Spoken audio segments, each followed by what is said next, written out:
Okay? Yeah. Okay, inshallah. So this session, inshallah, is our first session about the life of the Prophet sallallahu alaihi wasallam.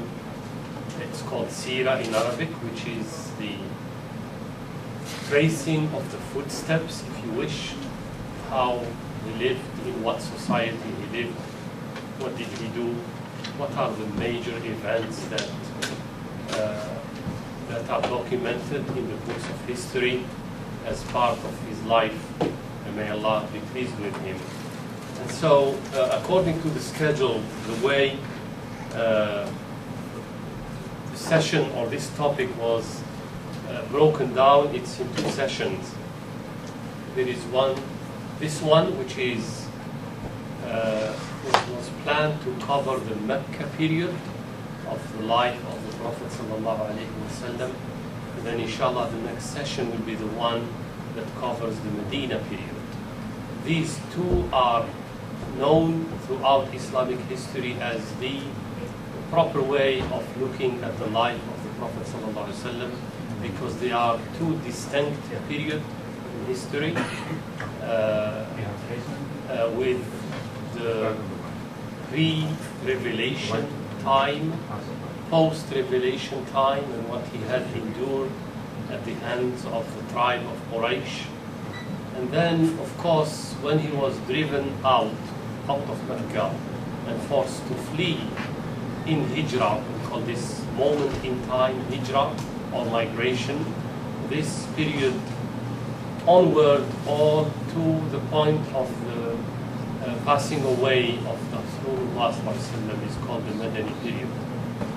Historically speaking, the Mecca period is about 13 years. That includes from the advent of revelation to the point of leaving Mecca.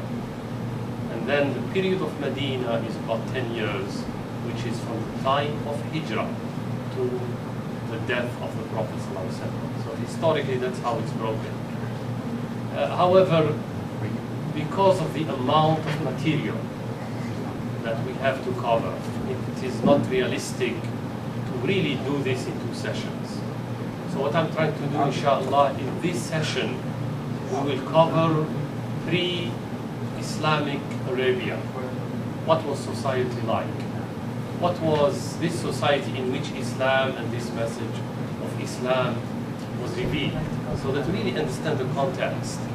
We also need to understand the large players in that period, because as we will move to the next, we shall meet those players in treaties, in conflicts, in wars, in problems to the message and giving da'wah to people. And so this is very important. So this is the one. The second is, what was society like? What was good and acceptable? And what was bad and abhorrent in Mecca itself, in that society? This is also very important. And so we will, inshallah, look at it from that standpoint. And I think this session will probably, at most, take us to the time of revelation. And then, inshallah, we'll try to figure out how to bring to you the material that completes this session, or we will do it in a very nutshell, summary fashion in the next session, inshallah, which will really be from the time of his birth, sallallahu alaihi wasallam, or pre-Islamic era, to the point of revelation, and then we take revelation onward all the way to the time of his death. So this is it's a huge task, I can tell you, because if you look at the books of Seerah that document the life of Rasulullah sallallahu alaihi wasallam, it's a huge body of knowledge. It's not something that we can summarize in two sessions. But let's, inshallah, start. So, what was the pre-Islamic society like? There were several aspects. Let's start by the religious aspect.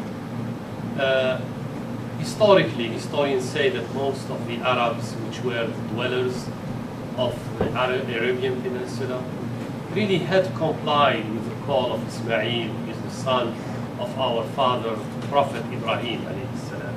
They had complied with the call of Ibrahim and afterwards Ismail and his progeny to worship Allah Azza wa Jal for a very, very long time.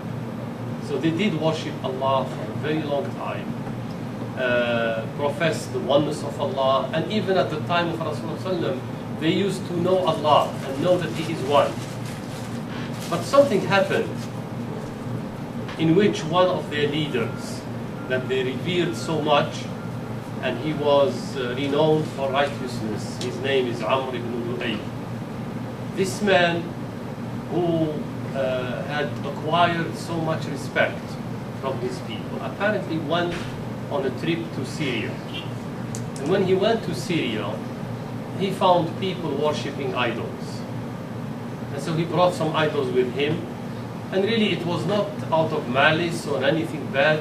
What he thought, this is good. He only wanted good things to his people. So he brought these idols back and said, let's worship them. So when he brought them back, for example, this Hubal, which is the most famous idol of the pre-Islamic era, he brought it from Syria. And he placed it in the middle of the Kaaba, and he asked his people to worship it. And of course, with the ignorance and the thirst for something new, they came and started worshipping this idol. And they thought that this is not an innovation, but it is an addition to the religion of Ibrahim.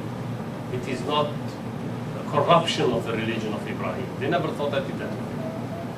And so, very quickly, many idols bearing different names were introduced into the area.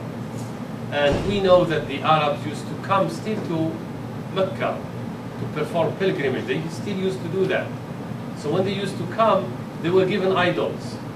They used to take them back home.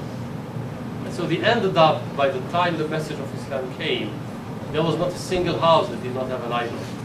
Not a single tribe that did not have an idol. So they had idols for their tribes specifically. They had idols for each home, and even people had their own idols. So this is how it was. And subhanAllah, it's Umar radiallahu anhu, Khattab, after he accepted Islam, he recalls this type of life where he said that, I recall two things from Jahiliyyah, from this period of ignorance. Jahiliyyah is referred to as the period before Islam, which was all this way of life, customs, societal relationships, all of that used to be called Jahiliyyah. In Arabic, translation is ignorance. It's the period of ignorance. Because of, really, when we look at it today, from the standpoint of what Allah taught us, it is truly a period of ignorance. And so Umar said that, I recall two things. One of them I laugh at, and one of them I cry on remembering it. The first is, I had an idol made of date. He fashioned his idol of date. And he said when I got hungry, he ate it. And the idol could not defend himself, nor could he do anything.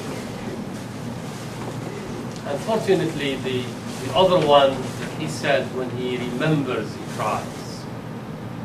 And that is the burying of his own daughter alive. He said, when I remember it, and I will come to it, inshallah, this very heinous activity that he used to do. So, because of this widespread idol worshipping and polytheism, the monotheism that Ibrahim and Ismail left got contaminated, diluted, and almost never existed afterwards, because idolatry took over. And so it became the most prominent features of the religion of pre-Islamic Arabs, despite alleged profession of Abraham's religion. They profess that they are followers of Ibrahim, but at that point in time, they really departed so far. They had traditions and ceremonies for the worship of their idols that had been mostly created by this man, Amr ibn Lu'ay himself. They were deemed as good innovations rather than deviations, as I said, from the true religion of Ibrahim. And some of these features of worship that they used to do, there was self-devotion to these idols. They sought refuge with them. They acclamate them with their names. They called them for help in hardship. They did not make big decisions until they consult this idol, supposedly seeking advice and indication whether to move forward or not. They used to supplicate to them to fulfill their wishes and so forth. And also, even the Arabs who were not in Mecca, when they used to come for pilgrimage, which existed, they used to come for pilgrimage to the idols. It's no more the pilgrimage to the house of Allah. It used to be pilgrimage to they make tawaf, as we know it today, which is walking around the Kaaba. It was really making tawaf to these idols. They sought favors of them through various kinds of sacrifices. They used to give food to them. They used to sacrifice animals and place them in front of the idol. The Quran, in this verse, chapter 39, verse 3, Allah subhanahu wa ta'ala says, لا نعبدهم إلا ليقربونا إلى الله زلفى. We worship them only that they may bring us near to Allah subhanahu wa ta'ala. So this was the argument that they were giving. However, beside this, although polytheism and the worship of idols was rampant, there were also other major religions. And this is important to know because we need to know what Islam had to tackle at a very early age. So there was Judaism, Christianity, and others, like the worshippers of the sun, the worshippers of fire, which came all from Persian traditions. For example, Judaism migrated to the Arabian Peninsula very, very early on. In fact, there is two waves of migration recorded in history. The first is following the destruction of the Jewish temple in 587 before Christ, very, very long time ago. The Jews settled in Arabia.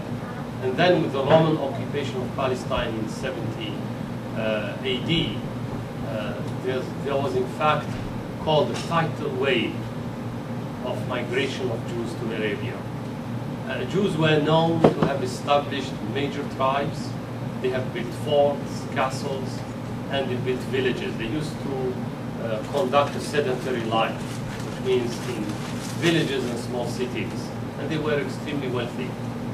Also, Judaism itself, through this structure that was in place, managed to play an important role in pre-Islamic political life. And Islam had to face that. And at the dawn of Islam, especially in Medina, not much in Mecca, because they were not too many in Mecca. In Medina, close to Medina, that's where they were. And so Islam had to deal with the Hebrews and Bani Israel. And these tribes' names come often in Islamic history. Khaybar, we know the biggest battle of Khaybar, which is the battle of the ditch, which was really forged through the alliance of so many other tribes. Al-Mustalib, this is another tribe, Banu Nadir, Banu Qurayza, Banu Qunayqa. All these are major Jewish tribes that used to live in and around Medina at the time, even prior to Islam. Also, on the other hand, Christianity also appeared in Arabia through the Abyssinians, which are the Ethiopians. As we know, Abyssinia and Ethiopia is the cradle of Christianity in that part of the world. And in fact, we will see that Rasulullah sent very early on in Islam, sent his companions to Abyssinia to seek protection because of the persecution of Quraysh. And he told them, go to Abyssinia. Indeed, there is a just king under whom no one shall be treated unjustly. And there is a beautiful story of how they